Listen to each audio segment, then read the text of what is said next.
Come on, we're going to have one final session. You're going to get a lager in. Okay, so this is Talkaoke. We're going to attempt to get one final session. Hello, everybody out on this side. It's up to you. This is a voluntary thing, so don't feel like you got to be involved. But the offer is there. Put it that way. You can't really miss it, and you can't ignore it. But you can give it a go. Is basically what I'm saying. If you wish to. My name's Mikey. This is Talkaoke. Let's find out. I've got around to say, what's your name? Anne. And Ken. And Tim. And Ken. Tim. Donald Trump. Nah, it's Danny. Okay. And Ian. and that's it for now. But maybe we got. Do you want to? You must be Bill Clinton. Donald Trump. Okay. So have we got a starter for this one? We were talking a little. Yeah. Venice. The climate change. No, like the ecosystem ain't even been in today. No, like Yeah. Thank you. The world flooding, isn't it? Okay. Everything's flooding. Climate change and all of that stuff. Yeah. Do you want to talk about climate change? I mean, you were talking a bit earlier on about rivers of plastic. What's that? Nothing. Okay. Yeah. Do we want to talk about is our world? Are we going down? Sorry, I was ordering. What about climate change? Talking about Venice, where it's all underwater. Venice is underwater. You know, Okay. the town in Italy. I mean, it's not the only one. Yeah. From my knowledge, right, from what we told, it's like Yeah. multiple countries are about to be underwater, right? So it's not just Venice, which is nice. It's nice to be in, right? Nice to travel on a boat, if you know what I mean. Yeah, but there are multiple countries. So there's a lot. It's happening everywhere. Just Venice gets the attention. It is. Yeah, indeed. Okay. Ian, have you got a view on this? Climate change, Venice underwater, rivers of plastic. Are we going down? I'll come to you in a second because it looks like Ken wants to say something. Yeah, just basically the whole world is not sort of like going through or realising what we are doing. Right. So the whole environment. Yeah. I mean, I am bred and born a city boy. Yeah. So I can understand it, but when you go into the countryside and you can see what effect it is having, Yeah. the effect of cities is having on the countryside. Okay. So it's Because of our environment that we live in, Okay. our throwaway environment, Yeah. and where does it all go? It all goes into the countryside. Is this a bit like this whole conversation we were having earlier on about sewers and smoking? Well- is that we don't care about the effects that we have until it's too late. Yeah, but unfortunately, I mean, smoking is only a little bit in that respect, because, I mean, like a cigarette end in the street is not going to make an effect of what a plastic bottle is. Yeah. I mean, a cigarette end is only one little thing, or the smoke is only one little thing, but the plastic is far bigger. Okay, and so even getting rid of plastic. All those smokers are going to end up in the ground, but the plastic bottles are going to be floating around forever. Yeah. I want to bring Ian into this. You've not said anything. I forgot what I was going to say. You got now. anything to say about this environmental catastrophe? Yeah, I think that it's very hard to visualise. I mean, if I said to you that an iceberg the size of Wales has just fallen off the North Pole, Yeah. I mean, it would be very hard for you to visualise an iceberg the size of Wales. Yeah. I did a little experiment the other week with somebody got us to bring us all our rubbish, our plastics into one place, 10 people. And it literally, for a week's worth of plastic, and it literally filled up the whole room, and that was only 10 people, and you could actually see how much plastic was there. Yeah. So until you actually come to terms with the volume of it all, then, you know, but every little helps, of course. What are we going to do with all this plastic? What are we going to do with all this stuff? Boycott. There's a thing about not selling black plastic now because that's never scanned because it's the same colour as a conveyor belt. It can't pick up black plastic and it just goes on through.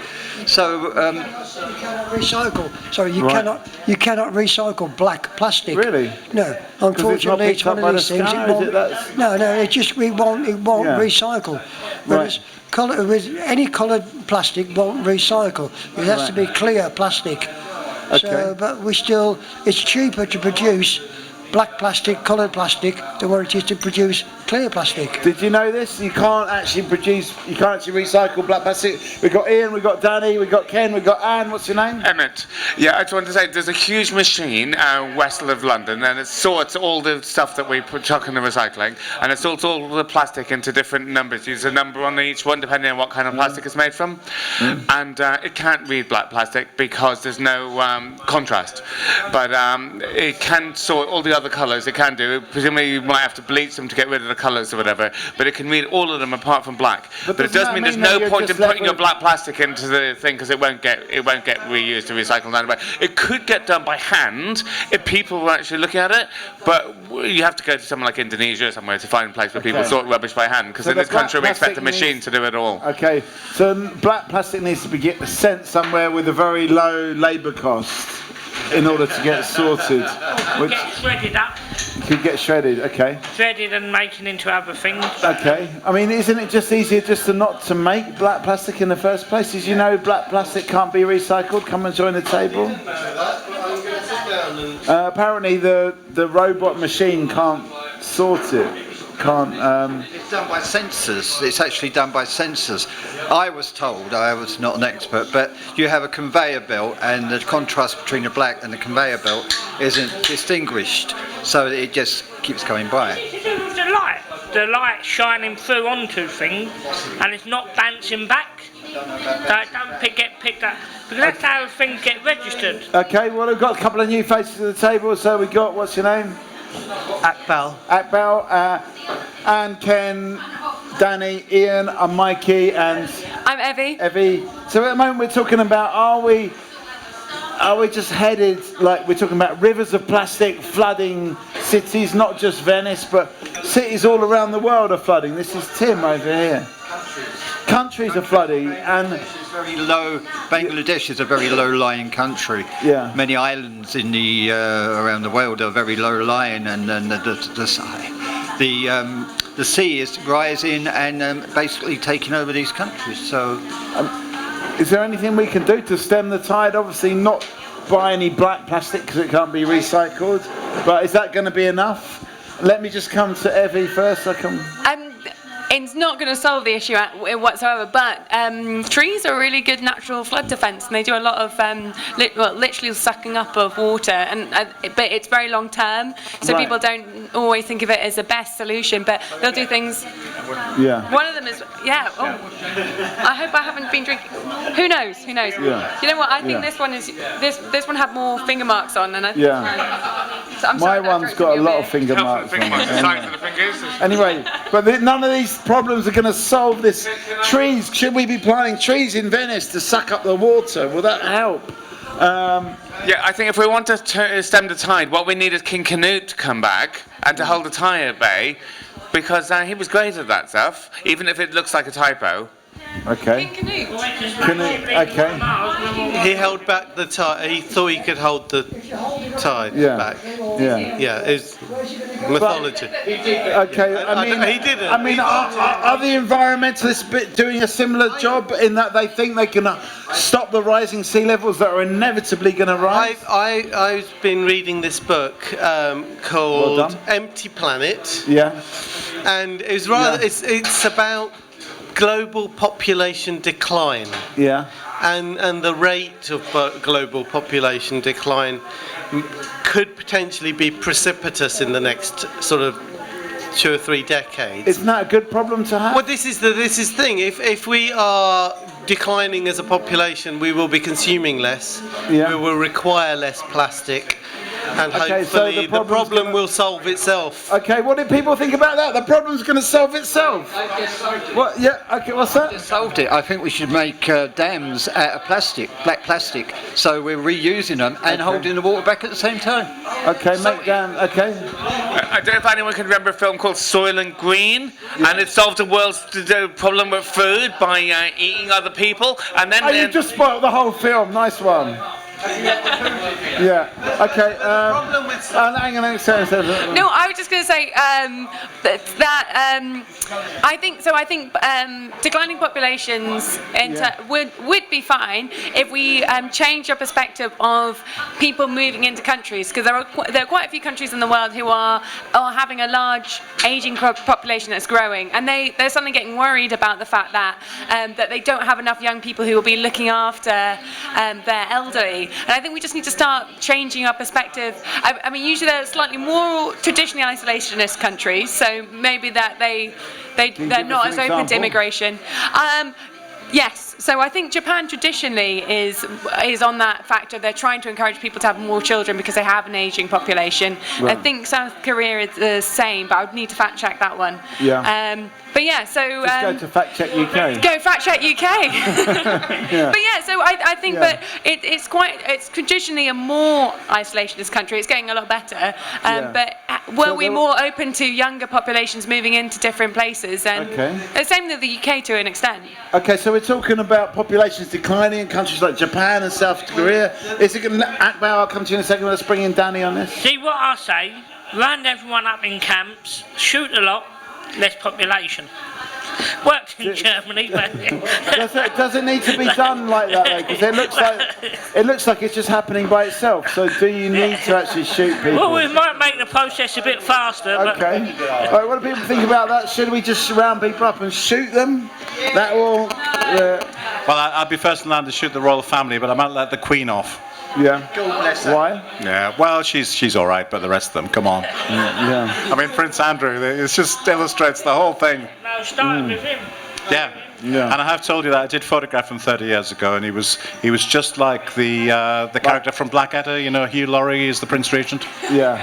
An absolute idiot. Yeah. Did he remind you of King Canute? No, just a moron, total moron. Yeah. All right, so we're talking about. I mean, how do we? Is this problem going to solve itself? Let me come to Akbar because he's wanted to say something else. So, in terms of population movement around the world, so the thing is, this is global decline. So, yeah, absolutely. In virtually every country in the world, there is a declining birth rate.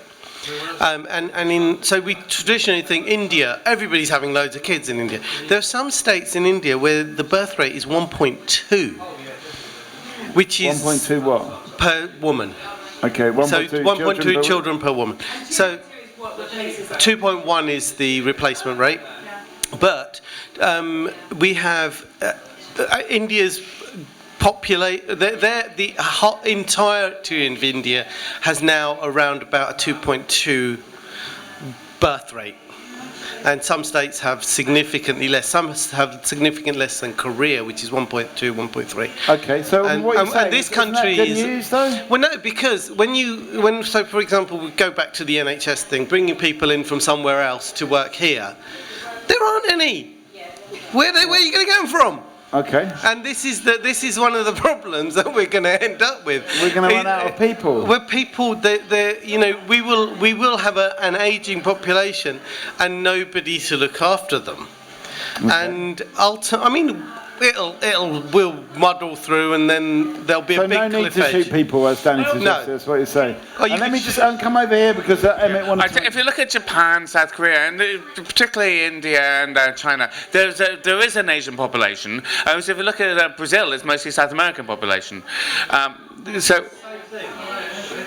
So the thing is that I think the world's population is meant to plateau somewhere between 9-10 billion later on this century, because obviously even when the birth rate per woman decreases, because you had this massive bulge before, like we saw in this country, we had the baby boom after the Second World War, so the population carried on growing into the 1970s, even though the births per woman went down. And the same at the moment, there's lots of African countries where, because they had an enormous young population before, even if the births per woman are low, the population can still grow. So it will probably... people are living longer. Well, no, but it's just because you had this huge number of very young people. So even if they only have a small number per woman, it's still a lot of children. Right. But it will peak probably within the next 50 years. So is it is the problem going to solve itself? All of this environmental stuff, is it going to solve itself? Well, ultimately it will do. It will find a way. So one way is epidemics. We could all die out from some terrible thing. It'd be nice, because lots of my best friends are human beings. So it would be nice if we had a way of sort of looking after each other. So we could look after the elderly, but also we could make enough food for all of us. It'd be nice if that food maybe had enough micronutrients so people weren't malnourished. And I think there's a way we can do it, but it just requires a lot of cooperation and sort of looking after each other. Are you off, Tim? Are you going to give us a final thought before you go? I don't, sorry. Come on, go final. We need something. What do you think? Could be anything at all. Anything at all. There's nothing on my mind, sorry. I apologise. Okay, we say Efkaristo, Kalinokta, and we say bye-bye. Don't smash plates. Yeah, it could have said. Most people, if they can't think of anything to say, if people can't think of anything to say, they generally say, "Don't eat yellow snow." Anyway, we're talking. It looks like Atbell's read a book, and he's discovered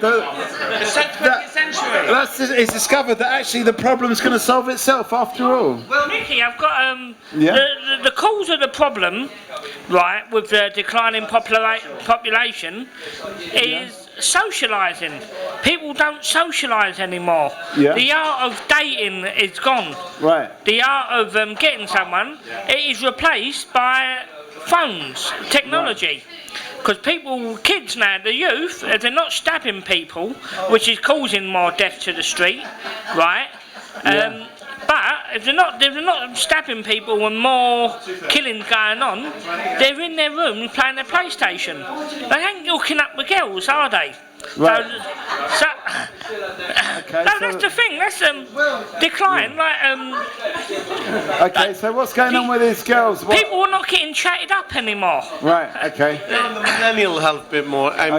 So essentially, the authors blame urbanisation and the education of women. Yeah.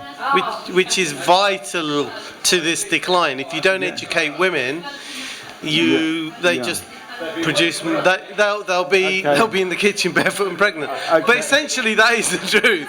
I think that's fair enough, because I think if you're not educated, then you're going, like, everyone has a sense of career in their lives, and so if you're not educated, then your goal is, I'm going to have a partner, I'm probably going to have children, and then so then I would say it's not terrible, but I can understand why, if you have education, you have more options than just raising a family. But raising a family is also a great thing to do. I do worry about people not dating, but would you say, because I think I'm at the end of the generation who still maybe drink less or take less drugs, but we still have sex, which is good. But I feel like the generation below me don't date. But do you not think that maybe, although people don't go out to bars and maybe chat people up, maybe the written word is more importance placed on the written word again. It's back to letter writing. Okay.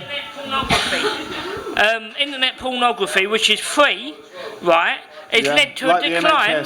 Well, actually, if it ain't for the pornography, you'll have a lot more rapists on the street. They're just this thingy. Okay, so once again, it's a problem solving itself. I mean, you can obviously have sex without having babies, and this is where the education element comes in. Yeah. Surely that's like a half an hour's lesson, though, isn't it? I mean. Oh yeah, no, it doesn't have to be much, but it doesn't have to.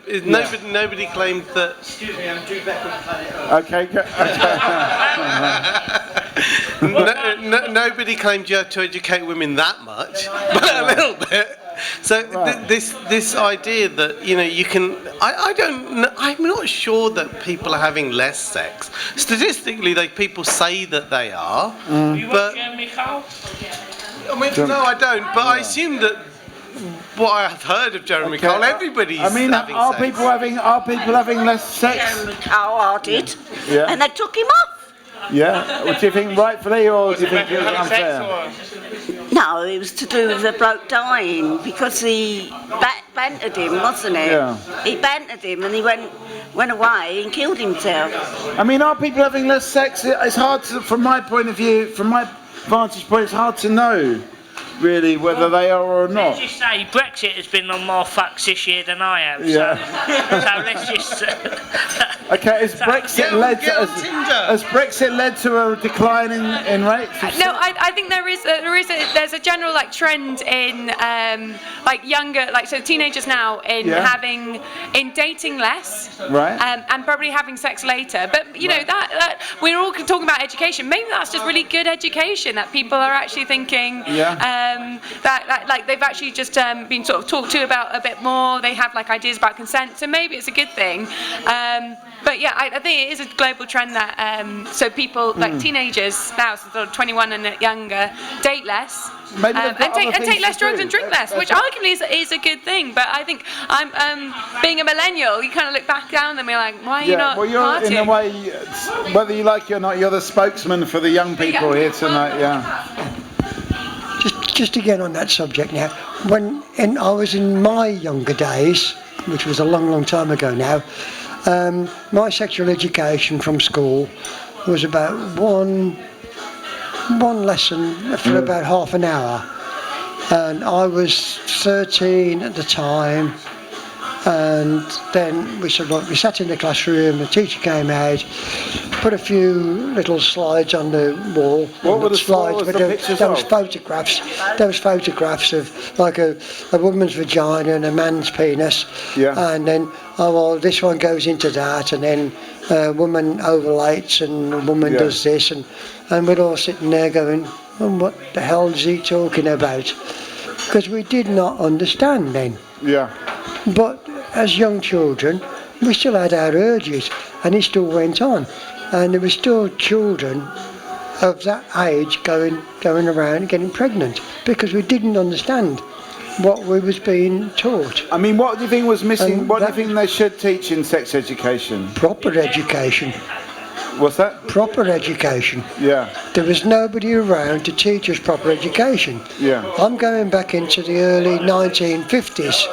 Yeah. And teachers in them days, they was just brought up the same as what I was. They had no education into sexual habits of the whole world, basically. And then it comes back down to how many people we've got living in this world. Okay, so education definitely has an effect, for better or for worse. I mean, how would we design? Is sex education doing its job now? Is that why we've got? Yeah. Look, no. As a woman pleaser.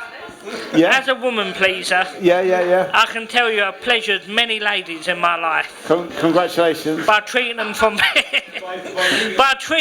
loads of bingo wins. That's it.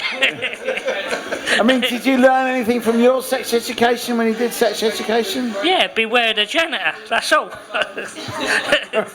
Isn't that Scooby-Doo?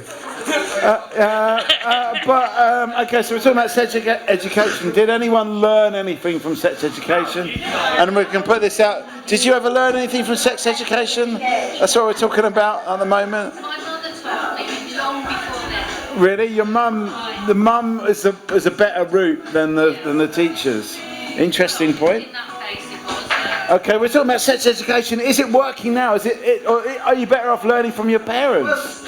Here's the thing, that there's definitely fewer teenage pregnancies. Yeah. In fact, there's fewer pregnancies in under 25s altogether. Right. So, I mean, they must have learned how not to get knocked up at least. And it's a funny one. This country is becoming a bit topsy-turvy in terms of there are more pregnancies in over 40s than under 25s. Right. Which is. Do you know why? Not normal. Why? Because the youth are going through self-pleasure. So there's so many toys and devices. Right. Now. With any of that. Yeah. Well, it is. Yeah. You say it's nothing to do with it. Nothing to do with it. What is it all about? Right. I'll tell you that the children today are learning by their parents' mistakes. Right. Yeah. Yeah. And their grandparents' mistakes. I mean, I bring up 2 grandchildren, we do, and I'm teaching them by my mistakes. Yeah. and I got pregnant at 15. Wow, okay. Married at 16. Yeah, Right, and I married a rapist. right. So I was treated very badly. Yeah. And I And thought, did you get married because you were pregnant, or was it more complicated? well, than that? not really. I thought I loved him, but Yeah, then you realise you're in the wrong Yeah. place, sort of thing. yeah, But that's beside the point. yeah, But I had one daughter, yeah. 3 sons. My second eldest son got his girlfriend pregnant at the age of 15, 16, I can't remember that. He was 17. All right, you don't have to push me over, I'm all right. So, Yeah. I didn't learn him enough then because I used to work a lot as well. Yeah. And to keep away from the old man. No, but Yeah. So, but what about the grandchildren? the grandchildren now, I mean, I divorced Yeah. him when I was 40. Yeah, So my granddaughters have got living with me. One's 15, one's 14 and one's 16 now. And, and they're good girls. They don't even go outside the door. They go to school and they come home. They do their own work or whatever they've got to do, or argue and fight as much as they, like they do amongst themselves. Not even interested in boys. And that is the thing, I've been straight with them girls, Yeah. and I'll tell them Yeah. what it's all about. yeah, And, they either, they've chose to not even, not want to go down that road, sort of. Yeah, I yeah. suppose. They know what it's like because I've told them. So it actually has come down through the generations, but it's yeah, taken of course like it has. it's taken an extra generation And to my actually. daughter done the same with her children because, Yeah. my daughter never got pregnant when she was young. She was 22 before she got pregnant. Yeah. You know, I mean, she got do you married. What do you think the ideal age to start a family is? When they want to. Yeah. But not too early, obviously. But once they get to the age of 18 and over, then when they want to. Yeah. So it's more Although about the control It's nothing about than getting anything. married or whatever. Yeah. If you want a child, at that age. Then Yeah, but it's more about the decision yourself. You're going to decide I this would is. never have, Yeah. if I was born in this life today, no way would Yeah. I have done what I did all those years ago. But I was pressured into it. Yeah. So Ian. Yeah, can I just say that I think that was really brave of you to say that. I think it was really brave of you to say that, and I think that people like you have got the wisdom to see it for what it is and call it out for what it is. You need to be. It's good to have people around you that can learn. I'm not even going to say from your mistakes because I think that you've derived some wisdom for it, and I really admire you for having that honesty. Yeah, I mean, people that have been there. It's like it's like drug addicts. They learn from people that's been there. Can I just ask a question? Would you, if you were to have your time again, would you choose to have children much later? Can I ask you the same question? Because I know that you. I don't know, I don't think so. I mean, I had my kids when I was about 26, 27. Yeah. Yeah. But people are having children, are waiting to have their children into their 40s, quite routinely now. I wouldn't advise that, no. I reckon yeah, What's no, that? 40s, Ken? 40s, Ken. Ange was a different circumstance. Yeah, She was yeah. of like, Doesn't matter, Ken. she was like, He's saying in the age of 40s. I don't agree with that. Okay. So we are actually leaving it a bit too late. Let me bring Emma into this because we. Yeah, I just want to say the kids under 25, I think they're just so busy with their phones, with all the different things to stimulate, that they're not bored at all. So that's why they're not having as much sex as much kids. Whereas people over 40, they don't know how to use all those things on their phones and stuff. So they've got a lot more time on their hands, and then they think what I need now to make me happy is something to take up nearly all my time, stop me from having any choice in the matter, stop me from being able to do any of the things I want to do, and they're ready to have kids. So now. actually- But I think if you look at our genes, basically,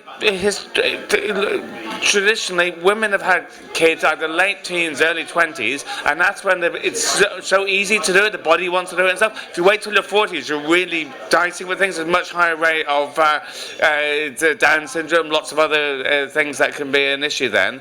And it'd be interesting if there is still natural selection, because mostly we've transcended natural selection, because people who would be infertile can now have kids through assisted reproduction, which is completely against natural selection. So are we insulting evolution? Are we going to get to a point where we somehow extend reproductive life into the 50s, 60s, 70s? I don't know. Okay, let me just... Just at that point, I think a lot of IVF cycles are still not successful. So even if you are going through a series of IVF, the number of people who actually manage to have IVF is still significantly small. So it will be very, very slow. But I think there will probably be a trend as we eat better, as we live longer, that we will be fertile for longer. So Are we cheating evolution by having babies later? Are we actually... I think that's one of the few places where you actually do get an effect of evolution. You don't get an effect from evolution of like having smaller brains and bigger thumbs, for example, because no one dies from not being able to use their phone. I would say some people. Maybe that's a controversial statement, but I don't think. I think when people say, "Oh, we're going to get bigger thumbs because through evolution because they're using our phones," like that's not natural selection. Natural selection is how can you survive to pass on your genes? So I think higher rates of fertility to longer. There are a lot of people who don't have kids anymore because they wait too late. To actually be fertile for longer. We might actually evolve to be fertile. Yeah. Let me come to Danny. Yeah. Well, my sister, she's in her 40s, middle 40s, right? Not 45. Yeah. But it was no, actually, I think she's 45. I'm not too sure. Well. She first had her first kid. Let's call her 42 just for at the age of 18.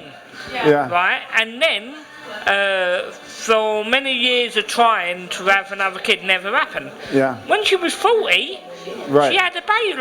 She went 21 years apart from having another kid.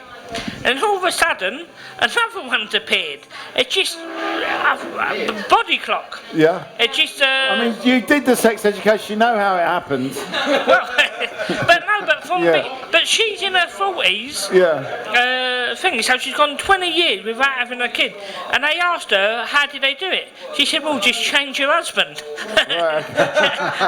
And that's what happened. Is that a kind of evolution as well? Changing the husband? A lot of infertility is, I wouldn't say blamed on women, but you associate it with women more. But a lot of men using their laptops at the moment on their laps at bedtime. Okay. That's a lot of hot sperm. What's that? I've never even thought of that. What am I? I'm 62 in December. I haven't got any kids. So, are you thinking of starting a family? No, I don't believe in sex after marriage. Right.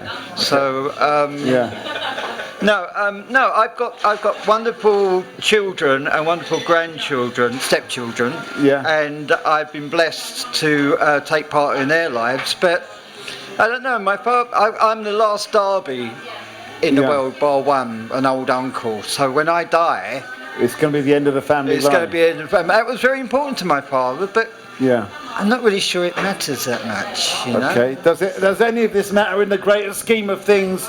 We all die. We all disappear, fade into the dust. I forgot your name. Ian. I'm the last of the family name as well. Oh, really? So what's your family name? Kelleher. So that's Are you worried about it? Are you concerned? Well, I'm only 31 at the moment, so.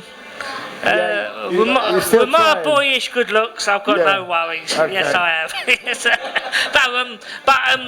So no, it does play in your mind. It might not, but it just wavers in the back.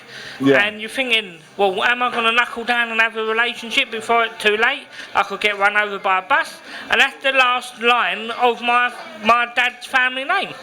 So it's a lot of pressure. So is it pressure? Are we worried about continuing our line, our family line? Are you worried about it? Come and have a seat on the table of chat.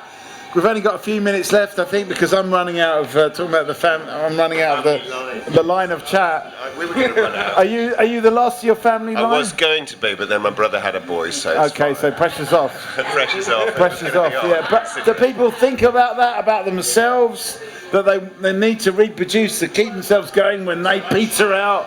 They need another version of. So I think I did. Yeah. Yeah, and I still think I don't need any. I'm not having any more. But I you've got decided to have the snip, but yeah. Yeah, I've got my 2, and fingers crossed that'll continue. So you want them to have children as well? I do. I want them to kind of accumulate more wealth as well. Have kids and accumulate wealth. Yeah. You heard it here. I hope you're watching, kids. What's that? Yeah, I mean, both my brothers have kids, so although I don't, my name, which is very rare, is getting slightly more frequent. But I was wondering, a friend of mine who's a lot of his family were killed in the Holocaust, right? And I was thinking that he would have this kind of desire to make sure that they couldn't have succeeded in wiping out his genes, his family thing. And he just thinks, well, actually, there's too many people on the world, and we shouldn't have so many kids, and we shouldn't breed so much. And so, as far as I know, he doesn't have any brothers and sisters. I'm not sure if his mum's an only child, but it's just some people, they just decide, actually. There's a group in America called the Shakers. They're mostly famous because of the furniture. They made this amazing furniture. You could see all the joints and stuff, and it was made without any nails or anything like that. But they also have this wonderful song called Simple Gifts. It's in Appalachian Spring by Aaron Copeland. But they eventually died out. They just stopped having kids. And it's a bit like the whole Buddhist thing of wanting to stop the cycle of death and birth and rebirth. It's that you just let everyone die out, and then we're all in nirvana. Well, that seems to be how the solution to global like climate change, all of these things, is just that we're just going to peter out. We're going to die out. We're going to forget about reproducing. Ken? Yeah. Basically, keep your thing in your trousers, and then it will Keep it in your trousers, okay. Keep you in your trousers and your hands in your pockets. Okay. Okay. If there's one learning tonight, it's keep it in your trousers. That's what we've got from Ken. Do people agree with this? Do people keep it in? I think given that there is this potentially big issue with population decline, I don't know if it's. But isn't it tomorrow's problem rather than today's problem? I don't know. I think everybody thinks of tomorrow's problem. Going back to the whole politics thing, I don't think we should be accumulating debt for our kids either. But that's kind of different. I don't. Yeah, I mean, a corpse can't have debt, can it? Well, I can't, but then my kids will be alive. How are you accumulating, or how is? Talking about national debt. In terms of politics, I feel like national debt is something that people like throw about as like a really scary thing, but it's actually a lot more manageable than people think. What? I don't know. The Tory party are like really, really keen about saying debt in that sense is a man-made concept, isn't it? We are like, I owe America £6 billion personally because we're buying Trident or something. You know, the concept of that. Perhaps one day we'll get a government. I think there was a Jubilee thing about forgetting national debt, and that would be it. All the little machines will come up 000, and national debt won't be a problem. Do you think they just have to wipe the slate clean at some point? Well, yes. Hang on a sec. It's been going since the 1700s, and it's just about how you can manage a constant debt, and you can keep it going. It's like bouncing your credit cards on and on and on. Yeah. I think it's more sustainable than that. Yeah. I would like to say, but so I think it's that's why you want to. Yeah. Okay. Is national debt like what? As a gambler, I write things off. So I had it. It's gone. Forget about it. If I get money in, that's a win. So, as a gambler, you're not borrowing the money to gamble.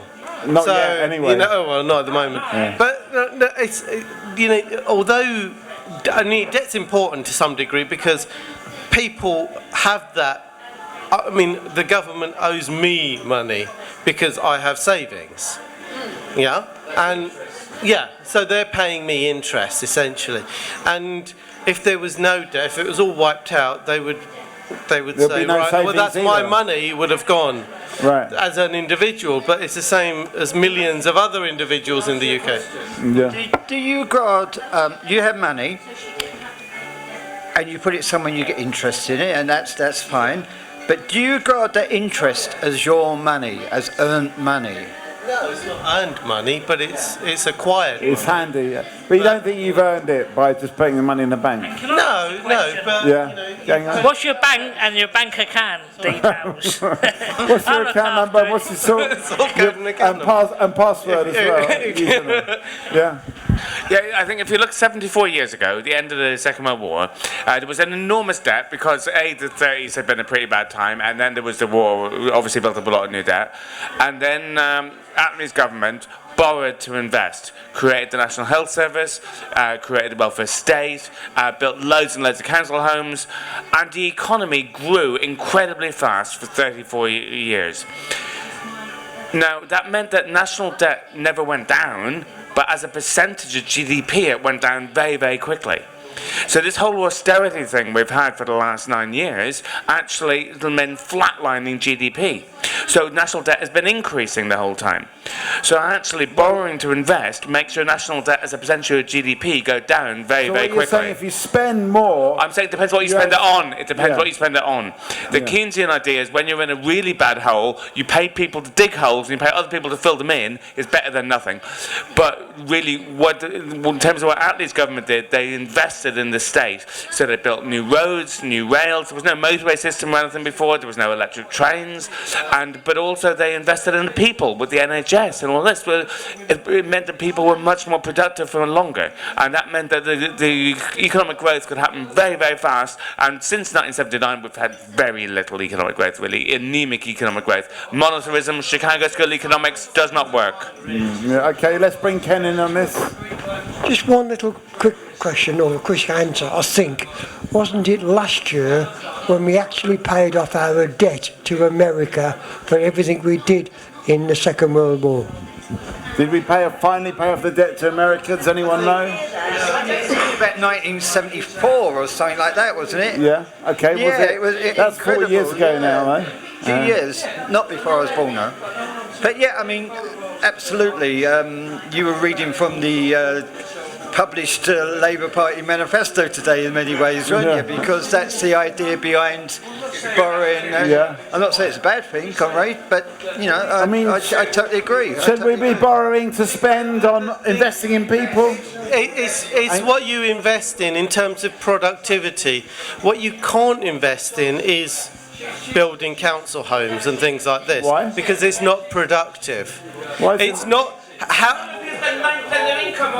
Okay, so when you look at how what a house is made up of and how it's constructed. What the people Okay. spend their money on? At the moment, it's all on. Hang on. I understand that, but if you Hang on. if you are at the moment a private landlord and you're charging, I don't know, £2,000 a month in rent, Yeah. then you'll get that £2,000 and you can invest that in with any way you want.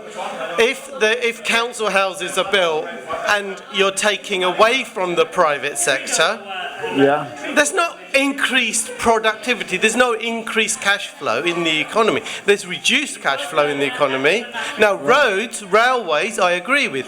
Even the broadband project makes sense because then private businesses can then thrive in that environment. So if you've got a haulage company or you've got a business of some description that needs to take something from the north of Scotland down to, Dover quickly, and we've got a high-speed rail or we've got a decent motorway network, then you can reduce your cost and make more profit.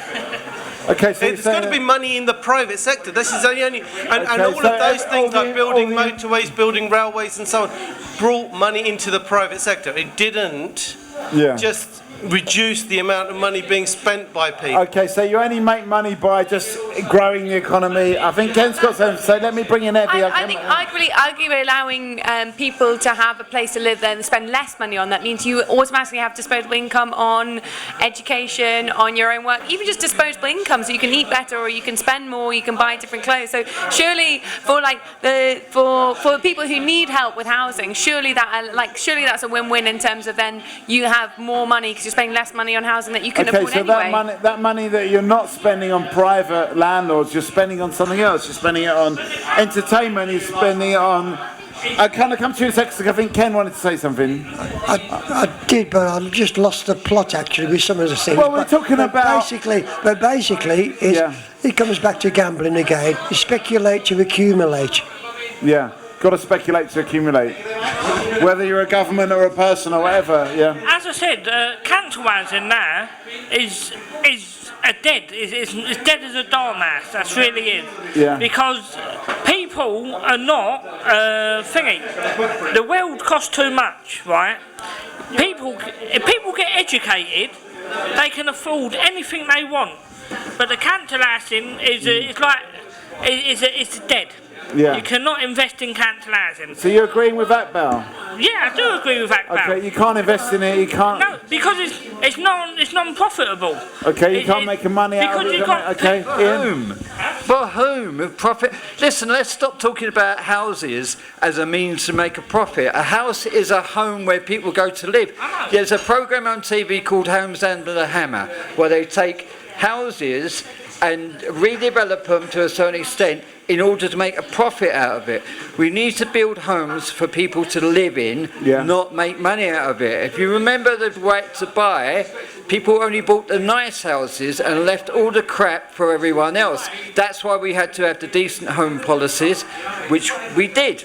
But nowadays, we need to build homes. I'm not going to buy my own home. I'm 62 years old. I won't get a mortgage. Where am I going to live? I've got a nice cardboard box somewhere. You know what? I don't know. So you believe that we should invest more in council housing? Absolutely, absolutely. Will it make money for the state or will it make money for the economy in the It's end? like education and the National Health Service. It's like the education and the National Health Service. These things should not be for profit. They're basic elements of human life. Right, so it's not even about profit in the end. And let me come to you. If you want to look at it from a profit point of view, it's unseen. It's not the value isn't at the moment captured, but the cost that it has when you don't have them, which is a lot of homelessness, a lot of illness, which is much more expensive to pay for later on, like all of those things. So thinking of podiatry, if you don't have a podiatry service, you have people who then suddenly need a knee replacement. That's much more expensive than a 6 weeks of the podiatrist or something. So you're saying they're unhidden costs. They're not counted in value in GDP in the first place. Okay, so we're talking about. Can I say that I'm not objecting to council homes? What I'm saying is to put them in a position to say that building council homes is investing in the economy. It's not. It's a social good, but it's not an investment. It's not going to produce. It's not going to increase cash flow through the economy. It's going to reduce. It will increase productivity if you have a workforce that are not got rheumatism or they've not got any illnesses because of the state of their accommodation, because of the lifestyle that they can't live.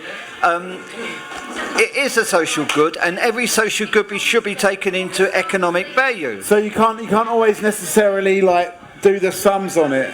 Let's come to. I just think we've had some proclamations made that suggesting that council housing was not in any way productive or increasing the productivity of the economy. There's a very simple way to show this. If you want to correlate the amount of the national income that goes towards housing costs against economic growth, and that will give you an answer one way or the other. And I think you'll find that it's very strongly correlated that high housing costs with low economic growth and low housing costs else with high economic growth, because it gives people all this money, like Ellie was saying, to invest in everything else. If I don't spend my money on any money that I spend, rent is a particular term in the rent economy. Rentiers is these terms from economics, but it's basically sucked out of the economy. And if you look nowadays, the rentier class, they put it all in the Cayman Islands or whatever. It's sucked out of the economy. It's basically bleeding us dry. Huge amount of stuff bleeding us dry, not contributing at all. Whereas anything that I pay to someone it's in my money that I spend. I spend it on food. I spend it in my shops. I spend it in my lovely local pub. Anything like this. This pays other people's wages. They go out and they spend that, and you have this virtual circle where everyone. That's where economic growth comes from. So hang on, because Ian wanted to, and then. Yeah, I just want to ask our friend here do you feel strongly about this at all? Is it something that you've thought about? And I get the sense that you need to unload here in some way. Yeah. Well, that's part of what Talkaoke's for. Do you know what I mean? As I said, look, I'm a council tenant myself, and I'm stuck in a rut. It's like paying. I pay quite a lot of rent, right? Yeah. And I've known a lot of people to have mortgages and pay less than what they do in the rent, and I'm getting robbed. And that's why I think council housing should be abolished. Have you got a bill for £150,000 to pay for your house? And could you afford to pay that? And if you can't, where will you go? What I would do, where I would go, and that, what should happen is that I've lived in the council house for 30 years now. You pay your rent. What about the extra money? And the extra money goes into my pocket. You pay your rent, right? The house should be yours at the end of it. Okay, right. So you have a council house, but it becomes yours at the end once you pay. Sort of. You only pay to line the CEO's pockets and all his investors. Look at the housing going up all around here. It's only none of it are for social housing. It's only say 20 blocks are within an area for social housing. All the rest are being lined into CEOs' pockets and friends and secret handshakes, which is all a load of shit. But I mean, what Ian's point was that would you be in a better situation without council? Yeah, I would. I would be in a better situation if I bought my house. Okay. I would still live here. Okay. All right. Let me just because I think to your get a point, final thought from you guys as well. The rent still counts to GDP, whether you take it out of the country or you leave it in the country. It still counts. But it's to GDP. not circulating. And I think that's. It may be that it's not circulating, but it's still GDP has increased in line with rents and so on. Okay, let's get a final thought from Ken and Anna. Mine is I've just moved into a new accommodation. Oh yeah. And it's a housing association. Yeah. So we're nothing at all to do with council rent or anything like that. And it's a very beautiful flat. Yeah. Yeah. But it's a lot of money. Right. I could have afforded in my younger days. Yeah. A mortgage. Yeah. But unfortunately, I can't do it, so now I'm having to pay an extortionate rent. Do you feel like, Danny, that money's kind of wasted? It should go towards actually getting that house in the end, or that flat in the end? Yes, I do in one respect, but it's for everybody in their younger days, if they could, to snap it up, to put themselves into a mortgage problem. No, not a problem, but put themselves into a mortgage and buy a property. So and then you can, and then, as I say, but unfortunately, you got to seize the moment. What's that? I said, tell them how much his house was in them days. How much was the house back then? I bought a house in 1965, I think it was, 60, early 60s or late 60s. It cost me £2,995 for a house. Wow. My mortgage was £25 a month, but my wage was £12.50 or £12.10 shilling a week. So that was half your monthly wage then, basically, wasn't it? And then I had to travel to Birmingham every day in a car which cost me again Wow. £25. Wow. And it was costing me more in petrol than what I could afford Wow. to run. So basically I was Yeah. skint every week. I mean, petrol then was Yeah. about £0.50 a gallon. So something. 12.5p, Yeah. 12.5p a gallon. So some things do change, some things don't change. A final thought from you, Anne? Can I just say something to you, right? Hold this thought for next time, now that you can discuss. What do you think about the homeless in this country today, people sleeping on the streets? What do you think should be done about that? Can I ask you, just before you go, have you Yeah. got any suggestions? Have I got any suggestions? Well, yeah. I think that they should build places, you know. I know they're building places all the time, but instead of knocking some of the places down, there's loads of old places around here, old factories, whatever. Yeah. Rebuild them up and put people, all the homeless people that are sleeping on the streets. Yeah. I mean, I was down Stratford today and there's a line. Oh yeah. Line. In Stratford Shopping Centre. Yeah. Yeah. Tents where they're sleeping on the streets. I had a son that slept on the streets, and he was born in Poplar, and he never ever got offered a flat. Yeah. So it's about using some of this space to Well, actually they make should housing. never have stopped the. Years ago they used to have a ballot, Right. and they used to let if you had children living in the area, the sons and daughters, this should never have been stopped. Right. Right, and that's why a lot of our kids have had to go homeless. Yeah. I've had 2 sons homeless. One son died. Really? Yeah. But I've still got another son. He's in a hostel at the moment. Yeah. But he's been in and out of hostels. And also, I want to put to you, what do you think about the drugs Yeah. these days as well? Because I've put up with drugs for 30 years with my sons, where they've been on the streets or involved Yeah. with people that are out there selling drugs. And it's a way of coping, I suppose, within that situation, isn't it? Yeah. Yeah. Yeah, and I've been a mother that's had to cope with that for 30 years, as well as anything else. So that's something to There's talk some about big- next there's some time. really big ones. Exactly. Yeah. Exactly. But I mean, it does relate to this question of like housing. Why is there not housing for everybody? Should it be about just boosting the economy, or is it more about? I'll be honest with you. One thing I am not is prejudiced. But if we didn't have them gates opened up for everybody to come in, Yeah. there would have been enough homes for our own children, for our own people. Right, so is it I'm sorry. capacity's been exceeded? I'm not against any race at all. You know, if they come in and they work and they buy their place, they've got money, fair enough. But when they come and take everything we've got, and our kids have got nothing, that's Yeah. wrong. That's the way I look at it. Let me just, because there was a point over here, and you have not said anything. Tell us your name quickly. I'm Derek, by the way. Yeah. Just something I wanted to say about hostels. The only problem with hostels is that the drug problem goes into the hostels. Right. And some people on the streets won't go into the hostels because they get all the they're drug exposed, problems. yeah. They're exposed to it. So the only way you could do that really is to have separate houses somehow. That's the only way you can do it. Find separate. I mean, do you agree with Anne that it's a problem that is caused by like a lack of housing? There's just not enough housing being made. Some of it's that, but some people just have so much problem with their families that they have to leave. So there's a lot of different reasons. It all There's many gets reasons. mixed in together in a sense. Okay, yeah. Dan, let me come to Ian, and I'll come to you.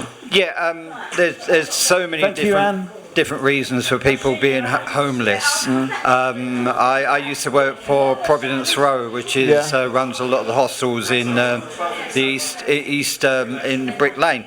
But I want to just go back to the point before that and say that a lot of this revolves around our ideas of ownership, because I live in a community, and as far as I'm concerned, I don't own I rent my house. However, I'm part of that community which kind of owns the area. So just because you're shut up in your own little home and you've bought that means, but you still have to exist in an entirety of the local community. So the idea of possession, I mean, they've stopped making land.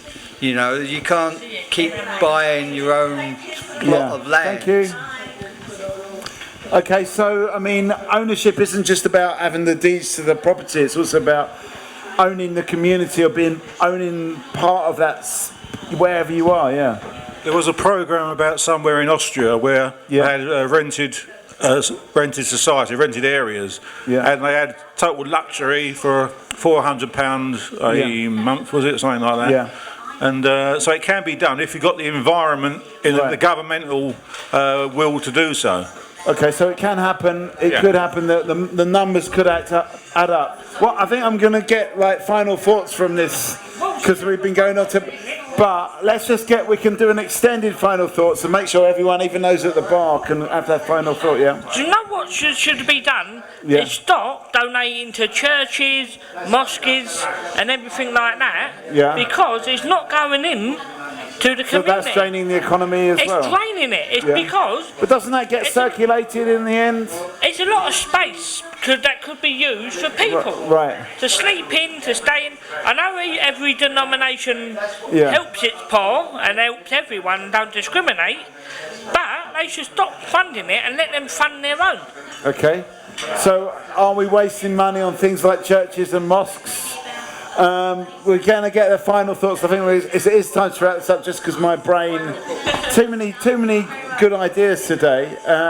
I think churches and mosques and places of worship or community halls, they're like pubs. They're places where people can come together, whether that's with people like you that you can kind of like have a safe space with, but not in like the kind of current term, but just in a place that you can kind of share thoughts. So that's part of that community. Or meet part different of the people. community construction as well that you're talking about. Yeah, we're all different people, but we're all united by Talkaoke. Okay, true. Church of Talkaoke.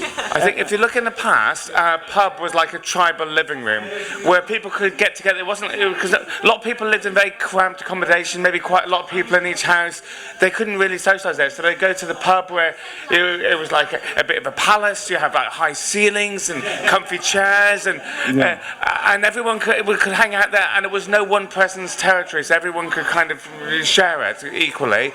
And now because obviously this is a very reasonably priced pub, but a lot of places you're talking well over £5 a pint, and the difference between that and the cost of getting drink in an offie or a supermarket and drinking it at home is phenomenal. But obviously the biggest thing for pubs was the smoking ban, but because again in someone's house you can smoke or whatever. But I think we're losing this kind of the shared space, the communal space where we all go together, and we've got this new atomised world where everything is privatised and everything is, and the only spaces we have to share are shops where we're buying things, consumer world, or luckily we still have public transport, but that's just purely to get somewhere as quickly as possible. Okay, so there's a lack of public spaces basically, and the pub is hanging on there. Although you do have to buy stuff in a pub, I will point out, but I'll come to you in a second, Gary. Derek? What's happening is you've got a natural community in most of these areas. Yeah. Then what happens is regeneration comes along and tries to create its own community. But that's a bit like taking white bread, or taking bread, taking all the constituents out of it, and then trying to put fake ones back in. Right, okay. So it's like trying to sort of knock down something to build like a fake version of what was there already. Okay, so we're getting final thoughts. We can have a couple of final thoughts from everybody. Gary, you come to the table. Yeah, I just want to say, I mean, my heritage is partly Irish, and it sort of inspired this pub, because I know a lot of the bars over there, it's kind of half a pub, half a shoe shop, or half a post office, half a pub. But the other thing I wanted to say about the beer, you see, I hadn't realised when we first stocked Budvar that it's still owned by the state in the Czech Republic, so it's a state-owned brewery. So they've been incredibly supportive of the pub. Right, okay, Yeah, because they understand the ethos of what we're doing. Really? So that's why we can keep the beer prices lower, you see. And it's a good beer. Yeah. Guys, if you're watching, thanks, guys. Or, as they say, dziękuję in Czech. Sorry, Danny, I had to just like stand on your toes there a little bit. Just bounced. Yeah. Anyway, with that, let's just get some final Socialise a lot more. Be happy, because life, you never know what's going to happen. You never know. You might walk out, get run over by a bus, but at least we've all had a good laugh. Well, hopefully, Yeah. Okay, we haven't seen the 309 career down here, have you? It's where 9's on diversion. You won't get hit by a bus at the moment. Okay. All right. Okay. So let's get some final thoughts for this. Let's get some sense of closure. So, do we want the socialisation of medicine or the socialisation of our spending our time together? Okay. Yeah, I think so. You want a sense of closure? I killed JFK. Okay. Finally, we found out. That's more food for thought for the next. Any other final thoughts? Any other revelations? What was it? Smash more plates or something? Yeah. The importance of real community. Yeah. The community as it stands, to develop that, don't destroy it and replace it with something fake.